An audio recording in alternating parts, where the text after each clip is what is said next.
بسم اللہ الرحمن الرحیم۔ السلام علیکم، میں ہوں اقبال سحر اور آپ دیکھ رہے ہیں ریئل نیوز ورلڈ۔ ناظرین، اس وقت ہم آپ سے افسوسناک خبر شیئر کر رہے ہیں۔ باجوڑ میں نامعلوم افراد کی فائرنگ سے جمعیت علماء اسلام کے رہنما اور سابق امیدوار برائے قومی اسمبلی مفتی بشیر شہید ہو گئے۔ اطلاعات کے مطابق صوبہ خیبر پختونخوا کی ایجنسی باجوڑ کی تحصیل ماموند کے علاقے تنی میں فائرنگ کا واقعہ پیش آیا ہے، جس کے نتیجے میں جمعیت علماء اسلام فضل الرحمان گروپ کے رہنما شہید ہو گئے ہیں۔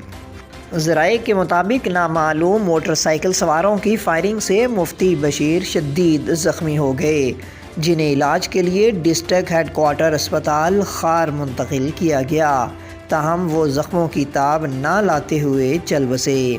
واضح رہے کہ جمعیت علماء اسلام فضل الرحمان گروپ کے یہ چوتھے رہنما ہیں جنہیں ٹارگٹ کلنگ میں شہید کیا گیا۔ اس سے قبل مفتی سلطان محمد، قاری الیاس اور مفتی شفیع اللہ کو بھی ٹارگٹ حملوں میں نشانہ بنایا گیا تھا۔ ادھر جمعیت علماء اسلام کے سربراہ مولانا فضل الرحمان نے جمعیت علماء اسلام باجوڑ کے رہنما اور سابق امیدوار قومی اسمبلی مفتی بشیر کے قتل کی شدید مذمت کرتے ہوئے حکومت سے کہا ہے کہ وہ فی الفور مفتی بشیر کے قاتلوں کو گرفتار کر کے کیفرے کردار تک پہنچائے۔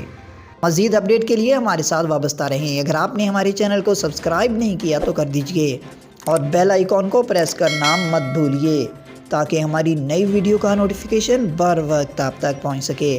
کامنٹ باکس میں اپنے خیالات کا اظہار کیجیے۔